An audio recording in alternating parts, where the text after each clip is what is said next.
SIP SIP SIP. अगर आपके दिमाग में 24 घंटे यही चलता रहता है तो रुक जाओ। अगर यह वीडियो आपके पास रिकमेंडेशन में आया है तो यूट्यूब चाहता है कि आप इस वीडियो को जरूर देखें, क्योंकि जैसे ही हम कुछ पैसा कमाना शुरू करते हैं सबसे पहला चीज हमारे दिमाग में आता है कि शेयर मार्केट में कैसे उतरा जाए।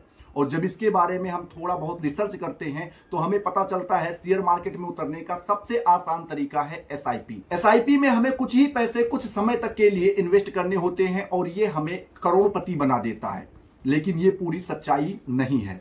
नमस्कार दोस्तों, मैं देवेश शुक्ला आप सभी का स्वागत करता हूं आपके अपने यूट्यूब चैनल पर।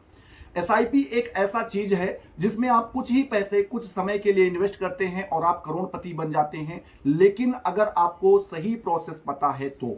इसमें कुछ चीजें ऐसी होती हैं जिनको बिल्कुल ही आपको इग्नोर करना होता है और अक्सर जैसे ही हम नए लोग उसमें एसआईपी करने जाते हैं वही गलती कर बैठते हैं। आज इस वीडियो के माध्यम से मैं आपको कुछ ऐसी गलतियों के बारे में बताना चाहता हूं जो कि आपको बिल्कुल भी नहीं करना है, वरना एसआईपी आपको बर्बाद कर देगा। इसी चीज को समझाने के लिए चलिए मैं आपको अपने मोबाइल के स्क्रीन पे ले चलता हूं और अच्छे से आपको समझाता हूं।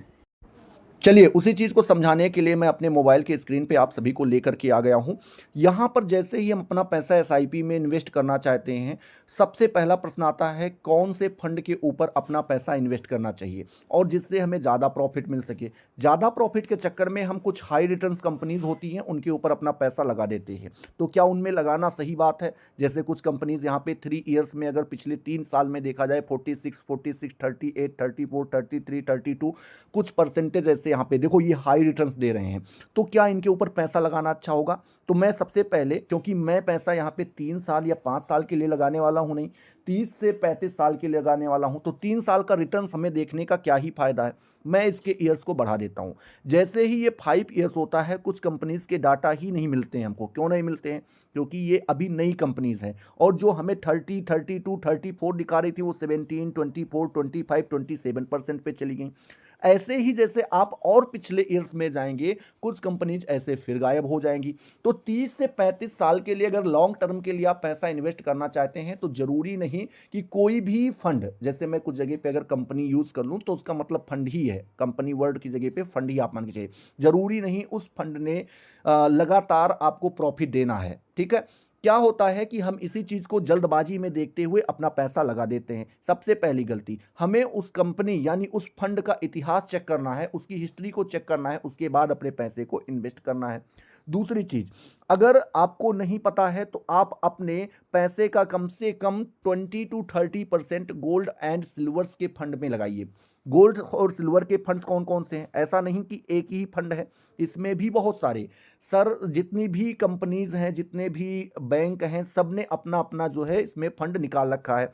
सभी का यहाँ पे आप देख सकते हैं जिन्होंने अच्छा खासा जो है रेवेन्यू दे रखा है। रेवेन्यू क्या, प्रॉफिट दे रखा है या रिटर्न्स दे रखा है। ठीक है, 3 ईयर्स का भी, और कुछ कंपनीज हैं जो 5 ईयर्स में भी, जैसे यहाँ पे देखो एसबीआई गोल्ड पुरानी कंपनी है, इसने 24% का। एचडीएफसी गोल्ड इसने भी देखो कितना, ईटीएफ फंड जो है इसका, इसने 24% का जो है रिटर्न्स दे रखा है।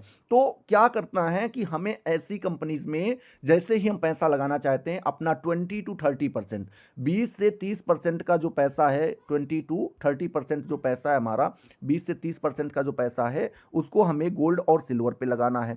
हाई रिटर्न्स के चक्कर में हमें केवल 3 साल का नहीं, कम से कम 5 से 10 साल का पिछला जो है हमें रेवेन्यू देखना है। और उसके बाद जो हमारा पैसा है उसको एक ही फंड में यानी एक ही जगह पर मत इन्वेस्ट करो। इसमें स्मॉल कैप, मिड कैप और लार्ज कैप, मतलब ये छोटी कंपनीज हैं जो हमें अच्छा रिटर्न्स देती हैं। मिड कैप, ये मिड कंपनीज हैं, मीडियम साइज की कंपनीज हैं, और ये लार्ज कंपनीज हैं, सबसे बड़ी कंपनी होती हैं। तीनों में हमें इसे जैसे लार्ज कंपनी में आपको 50%, मिड कंपनी में 30% और स्मॉल कंपनी में 20% का जो है आपको क्या करना है, इन्वेस्टमेंट करना है। और अगर इसमें से आप चाहते हैं कि कुछ हम गोल्ड में भी लगाना चाहते हैं तो इसके लिए, और जैसे आपने गोल्ड में अभी देखा यहाँ पे जो गोल्ड है, कुछ कंपनीज ऐसी हैं, जैसे यहाँ पे गोल्ड और सिल्वर में देखो कुछ कंपनीज ऐसी हैं, कुछ फंड्स ऐसे हैं जो आपको गोल्ड और सिल्वर में भी देखने को मिलेंगे और वही आपको यहाँ पे लार्ज में भी देखने को मिलेगी। तो ऐसा नहीं है कि आप लार्ज और गोल्ड अलग है, इसी गोल्ड और सिल्वर का जो है आपको लार्ज, मिड या स्मॉल में भी आपको देखने को मिल जाएगा। तो कुल मिलाकर के आपको 50, 30 और 20 के रेशियो में पैसा इन्वेस्ट करना है।